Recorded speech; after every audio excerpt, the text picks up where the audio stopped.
People are like, she's unlikable in her book. It's like, yeah, if you're mentally ill and a drug addict, you're unlikable. If I had been likable, I would have probably not got sober. And there's nowhere to go if you're some fucking angel when you're shooting coke and stabbing people.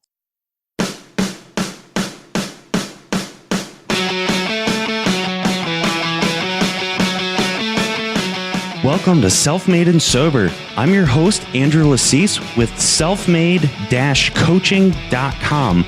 And in this podcast, it's my job to interview people who are not only crushing it in business, but have also struggled with addiction in the past and are in long-term recovery. Be sure to join our Facebook group where we help entrepreneurs grow and scale their business at facebook.com/groups/SMC Mastermind, like Self-Made Coaching Mastermind.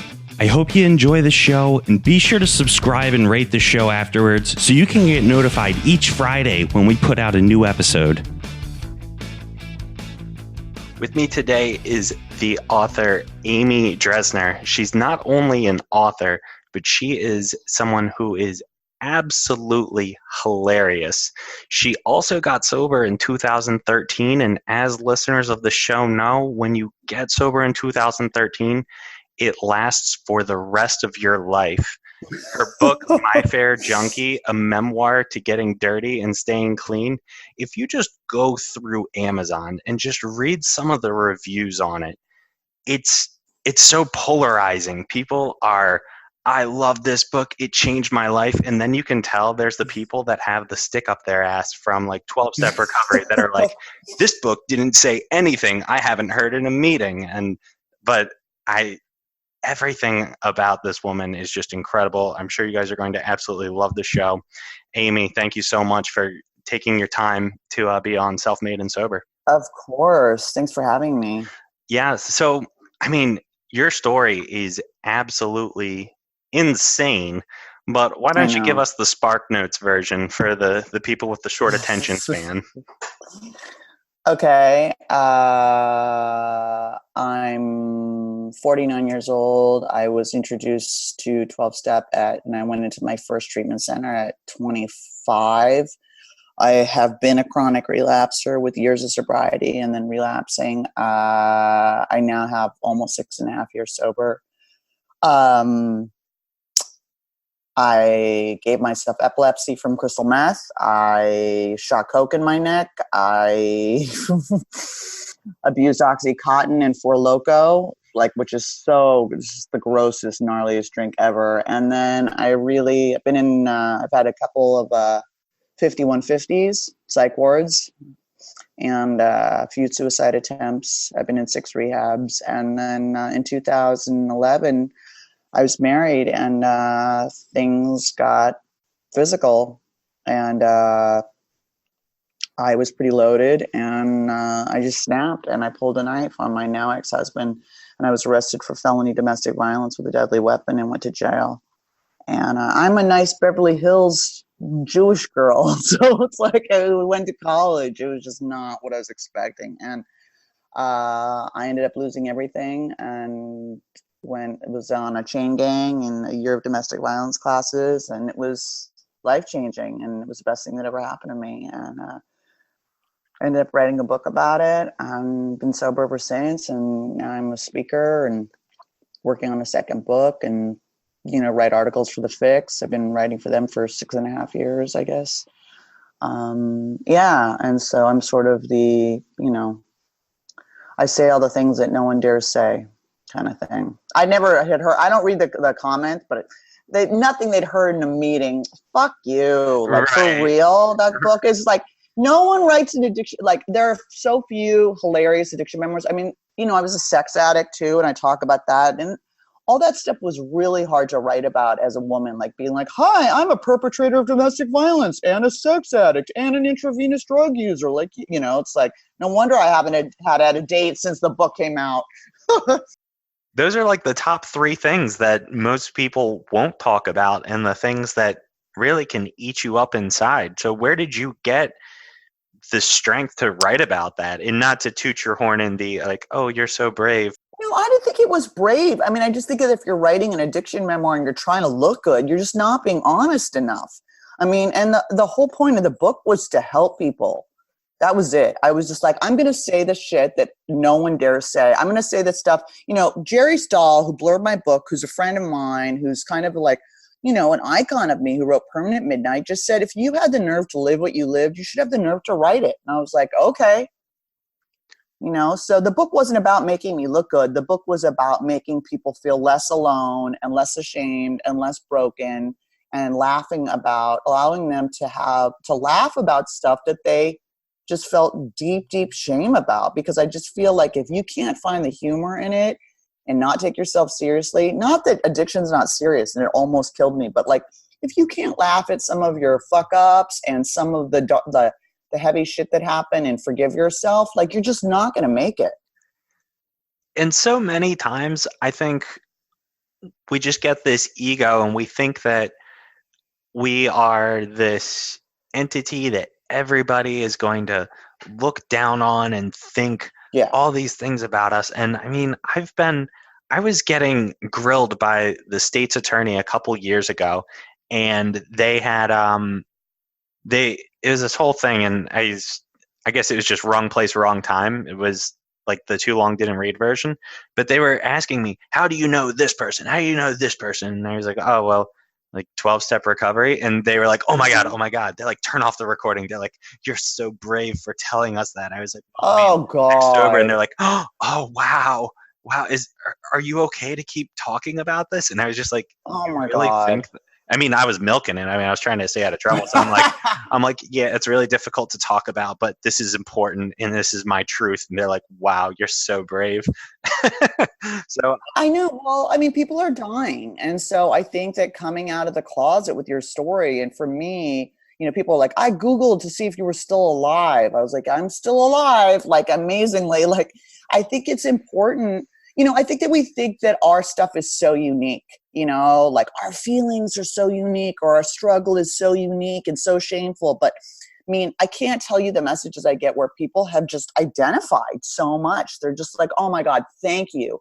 Like, I thought I was the only one who felt this way or had done this or blah. It's like, no, you're not, and I think that what is going to break stigma and help people in recovery is coming out with our stories and talking about it and bringing it out of the darkness. I really do. And what was your motivation behind writing the book? Helping people. That was really it. Swear to God. And like writing an addiction memoir that was funny, because there aren't many addiction memoirs that are funny. I mean, I'm an ex-comic. And when I was on the chain gang, when I was doing community labor and I was sweeping the streets, it was like me and like, I showed up and I was like, oh my God, like all these criminals, like, oh my God, and it was like me and like 40 Mexican guys. And I was like, oh shit. And they were like, what you here for, Weta? I'm here for DUI. What you here for? And I was like, I'm here for felony domestic violence with a deadly weapon. They were like, oh my God, holy shit. So it turned out that like I was the criminal, like I was the worst one. I was like one of the only people there for violent assault. And it flipped everything. It was so humbling. And I had started to document it on Facebook. Like every day I was on the chain gang, like another day on the chain gang. And this is what I learned, instead of being ashamed of it.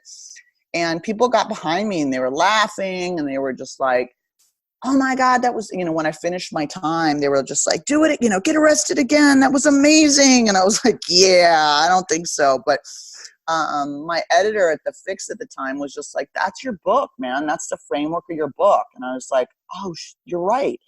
So the framework of the book is sort of the, the community labor with flashbacks to, 20 years of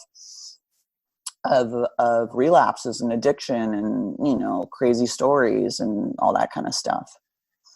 And was there a period of time when you were writing not about addiction, or where was Yeah, I've always been a writer. I was a writer before I was an addict. So I was writing in college and that kind of stuff for papers. My father's a writer. I was writing in high school, all that stuff. So it was like, for sure, and then I sort of fell into writing for The Fix a previous editor had asked me to write about sex and dating in 12-step. I don't know if because she was like, it would be really funny. I don't know if it's because I was slutty at the time or whatever. I don't even know. But I was like, okay. So I wrote it, and people were like, oh my God, this is hilarious. And it's like, there's, not much recovery writing is funny. And I think it's really important that we keep our sense of humor. For me, that's what kept me alive. I was like, it kept me from just like spiraling out in shame. And why do you think people don't just have a sense of humor about it? I feel that, what happened in the past, it is what it is. And like when I was going through it, it was absolutely terrible. But at the horrible. Coming out on the other side, like, I've got some really good stories. Yeah, they're hilarious. Like, when you're at a party and you're meeting people for the first time and you need like a good icebreaker, it's like, you want to hear about the time I threw up all over myself in front of the cop? And it's like, but I guess, when enough time has been removed, it's like, well, I mean, this story is 7 years old. So like, I don't really feel any sort of way about it. And that's the whole thing, is tragedy plus time equals comedy. Mm-hmm. You know what I mean? It's not funny at the time, but I mean, I think from being in 12-step that like we share horrible stories and we're laughing, wherein normal people would just be like horrified, but we're like hysterical. Yeah, I think normal people, I like how you had said that is one of the best things that ever happened to you. And I've felt that way a lot of times too, where I don't really like that I had the problems that I had, but as a result of getting those problems, it forced me to find a solution, and that solution turned into a much better life than I had previous to finding the solution. So what were some of the things in your life that, I mean, obviously, like being an addict to not being an addict, that in itself is a win for most people, but what were some of the fringe benefits that came alongside it? Well, I mean, losing everything. I had been very spoiled, and I didn't want to take care of myself, and I didn't want to grow up. And I think that's very addict-y stuff too, is like avoiding responsibility and, wanting the easy way out and that kind of stuff. And so I really feel like you meet your destiny on the road you go to avoid it. And, I was like, I had a trust fund, and then I married a rich guy, and then I was left penniless in a psych ward. And I was like, oops, it was like time to grow up and be self-supporting and that kind of stuff. And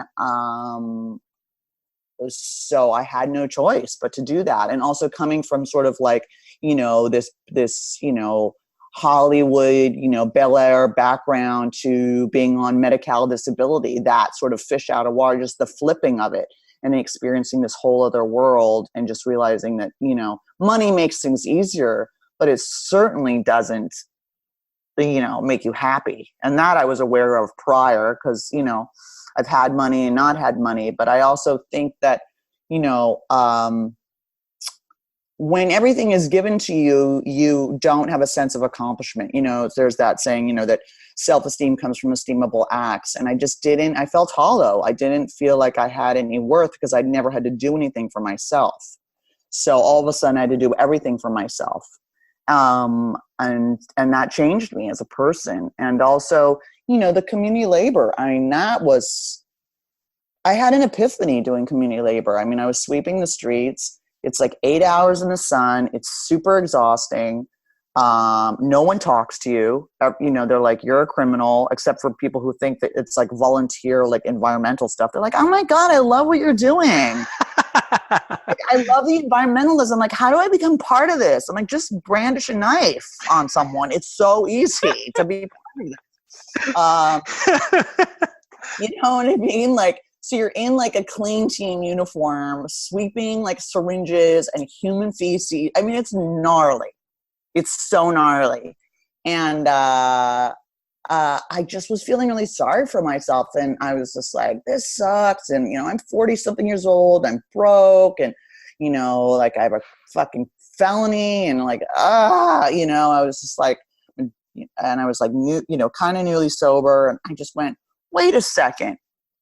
This could be the best thing that ever happened to you, Amy. Or it could be the worst thing. And it's your decision. And then later on, I found, that's why my book opens with that Will Rogers quote, which is like, the worst thing that happens to you can be the best thing for you if you don't let it get the best of you. And I was like, okay, like, this didn't happen by accident. This is really the result of all of your, actions. So why don't you accept the consequences and like, are there lessons here? Maybe this isn't an accident. Like, what are the lessons you could learn here besides learning to sweep really well, which now I'm terrific at sweeping. So if ever anyone wants to marry me, wow, am I a good sweeper?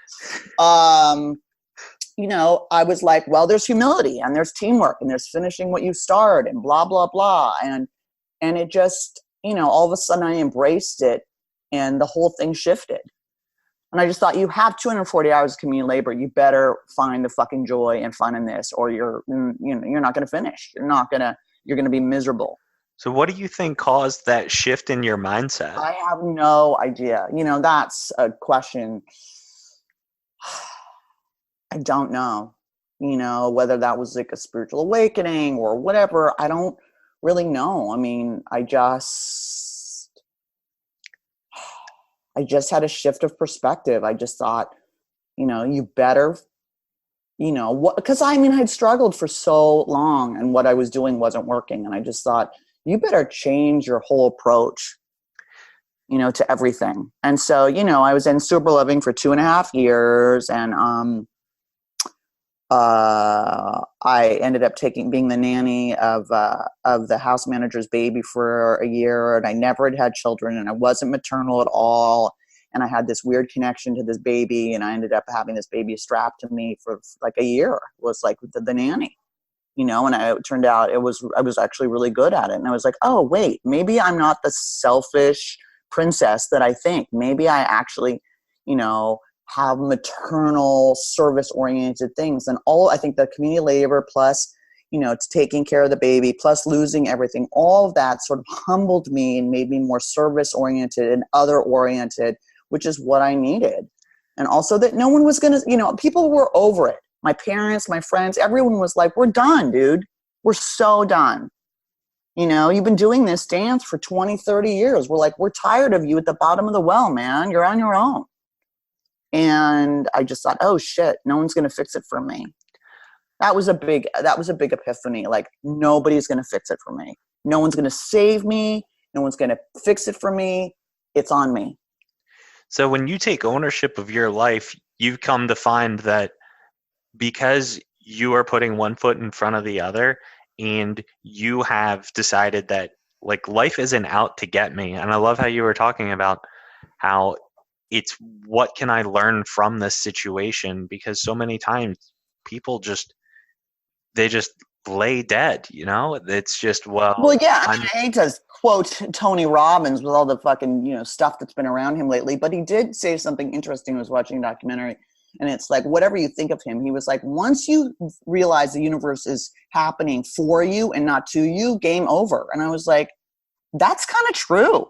You know what I mean? It sort of changes your attitude, because there's really no power in being a victim. And I played a victim for years and years and years and years. And it's like, okay, you get to feel sorry for yourself. That's it. But once you take responsibility, there's power there to change things. Yeah, when I first got into 12-step recovery, I remember the kind of the moment where I realized just everything I was doing, it just wasn't working. It was like, you're 26, you have nothing to show for yourself. You're, me trying to run my life to the best of my ability landed me in rehab, and everyone just, like you said, over it. I threw a party for myself the day before I went to rehab, and one person showed up, and two of the people that were invited were my roommates who lived with me, and they didn't show up. All they had to do to show up was be home, and they is just sort of where I was landing. Hey everyone, Andrew's going to rehab, let's do it right. And it's like, we're really not into being your friend. Like, nobody is. I love how we all get loaded on our way to rehab. Like, that's like one last party. Like, it's like, oh. Yeah, I do that when I'm eating healthy too. And I just. Oh, right. Right before you start, you're going to just eat a bunch of junk food. Yeah, gotta eat just one more pint of ice cream and then another pint of ice cream for that diet that's tomorrow, then it's a Such an addict relativity way of game. So thinking. tomorrow never So, comes. So I better do it so right today. addicty. Yeah. Oh, But I mean, the addiction, it's like they say, like the drugs and alcohol, like that was the symptom. Like my real well, problem yeah. is myself. I'm Well, addicted yeah, and personality. also, I mean, the more I've looked into it, there's also a lot of biology there too. I mean, I've interviewed Dr. Wetzman, who's an addictionologist and a psychiatrist, and he's sober and he used to own a rehab. And there's a lot. I mean, our brains are actually physically different from other people's, and whether that's from trauma or biology, I mean, there's a genetic component for a lot of us, and it's like, um, our dopamine system is just not the same as other people's. So, I mean, I actually did a test for a genetic mutation wherein where there's a mutation in the enzyme that allows you to create L-methylfolate from vegetables. And L-methylfolate is the building block of dopamine and serotonin. And I have a genetic mutation where I can't create enough L-methylfolate. So now I take a supplement for it. And is that something genetic from birth, or is that a result of Yeah, your that's a addiction? genetic thing. That's a That's a genetic thing. genetic And thing. and it's like you can get tested for it. And Wetzman was saying 80% of the addicts that he treated had this genetic mutation. So, I mean, I think that aside from doing the work, you've got to sort of balance out your brain chemistry in the best way that you can. So, I have a lot of history of addiction in my family and mental illness. So I sort of got the genetic lottery with that. Yeah, but like you said, it did turn out to be one of the best things that happened, although while you were in But it. I made it be the best thing. That's the thing. You choose to make it be the best thing that happens to you. It's a choice. Like, am I going to take this thing and help people? Am I going to take this thing and let it sort of like burn off all the extraneous bullshit and make me into the best person I can be? Or am I going to just, plenty of people just languish or feel sorry for themselves or die. You have to take the reins. You have to accept the situation and make the best of it. I mean, I think that, in terms of being an addict and an alcoholic, there's a sort of obsessive component to myself and a kind of a compulsion that if you can rein that in towards good things like exercise or meditation or creativity and blah, blah, like, those things are good. I mean, some of my best qualities come from my addictive background. I think that's a really good perspective because we can definitely choose to just let it destroy us, or we can use it for Absolutely. positive things. Yeah, if you can rein that energy, that weird compulsive, energy, you can do really cool stuff. But if you let the reins go, man, the horse is going to kick you off and you're fucked. So it was like, I mean, I'm lucky as a writer. There's nothing, everything is material. Nothing bad can happen to you. It's all material. I love that perspective. So You know, in regards to writing, you're working on your second book now, correct? I'm thinking about it. I'm writing notes. You're writing I'm writing notes. notes. Yeah. I mean, well, as you know, so I went up to my mother has dementia and my father has cancer. They're not together. And I know I'm an only child. And so, for someone who didn't want responsibility, universe is like, here, so I was like, oh, okay. Like, I'm like my mom's power of attorney and blah, blah. And like, I went up to help my dad and I ended up, spraining my hand and, nothing like waking up your father who, weighs fucking 150 pounds and 6'2" with a chemo port and being like, can you drive me to the emergency ward? I think I broke my hand. I was like, oh, God, right? Always needy, always dramatic, always about me. He's like, God, Amy. But it was good. It made him feel like a dad and needed and not the Uber patient. You know what I mean? He got to feel needed. So I've been in a splint for, God, just a week. And it was hard not to feel sorry for myself because I couldn't actually do anything. I couldn't write. I couldn't drive. I couldn't wash my hair. I couldn't do anything. Finally got the splint off. And I mean, all that stuff is, going to be hilarious later. It's not that funny now, but but life happens. I mean, that's the whole thing. You get sober and life is in session. I got my heart broken. I got, my parents are ill, money problems, like, all this kind of stuff. And it's like, how do you get to, you have to, navigate life. We're not immune to that stuff. But I think for me, what's been interesting or difficult is that after, years and years of mental illness and addiction, sort of being shot into the world in my 40s and having all this grown up stuff and not having the skills to sort of navigate it and having to learn from other people in 12-step, like, hey, how do you do this? How do you respond to an ill parent? How do you know when to rotate your tires? You know what I mean? Like, how do I do my taxes? Like, I don't know. Like, how do you put on a duvet cover by yourself? Like, for real. Like, I can, it's like, hey, I can make a crack bong out of a Mountain Dew bottle, but I don't know how to, when to change my oil. Like, hello, like, Well, you learn different skills for different times in your life. Yeah, like when you're in elementary school, having the right shoes is a very important thing. I guess when you get older, having the right shoes can be important too, depending on which crowd you're running in. But my nephew, he'd made, this was like a year or two ago. He was, I guess, 6-ish at the time, and he made a paper airplane and he threw it, and it got stuck on top of the cabinet, and he starts bawling his eyes out, and I was just like, I wonder what it's like to give a fuck, like give that many fucks about a paper airplane. Like, there's so many other things going on in the world right now, but that paper airplane in that moment was the most important thing. And the solution, okay, here, I climbed up, here you go, buddy. Wow, I'm a hero. But do that.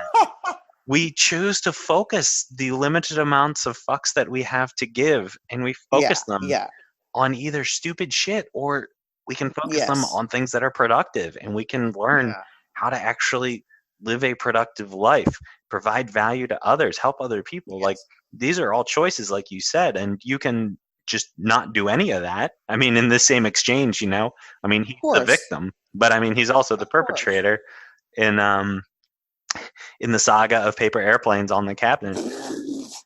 I mean, I think the biggest thing that I learned in this recovery finally was, to not pay attention to my feelings. Like, fuck my feelings. Like, if I'm gonna live my life according to my feelings, I'm gonna be all over the place. And it's like, I remember a sponsor had said to me, he said, you don't have to be a good person. You just have to act like one. No one knows the difference. Because you're judged by your actions. You're not judged by your intentions. No one gives a shit about your intentions. Like, sorry, I meant to be there. Like, were you there or were you not there? Like, no one cares about your intentions. You're judged on your actions. And so I just started to act like the person I wanted to be and act according to the set of values that I wish I had sort of, incorporated. And eventually you become that person. I mean, there's actual neuroscience called, bidirectionality and neuroplasticity, where if you sort of take, the same action over and over and over again, you create a new neural pathway where that's your default. So, I mean, we had created that in our addiction, a negative sort of neural pathway. And now I've created new neural pathways that are sort of good. You know what I mean? Like, wherein now it's natural for me to show up and do things for other people. And, I don't have to pretend to be there for people and care. I do actually care. I do show up. So I've changed my neurochemistry. You know what I mean? I've changed my the sort of neural pathways. Are there any other strategies you can use other than fake it till you make it in order to achieve that? Yeah, contrary action. It doesn't matter how you feel. Fuck your feelings. Your feelings change all the time.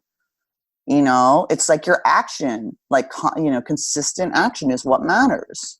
If you wait till you're going to feel like working out or writing the book or washing your sheets, good luck. Yeah. You wait forever. You're never going to feel like it. But then you take the action and then all of a sudden you feel differently. Action changes your feelings. But it took me years to get there, man. I was like, no, my feelings, I feel this way. And, So what are your thoughts on censorship? And you're such a dick. So, I seem to be, people are like, you're like an icon of recovery. I'm like, I'm more like the asshole of recovery. But, well, I'm not PC. The book is not PC.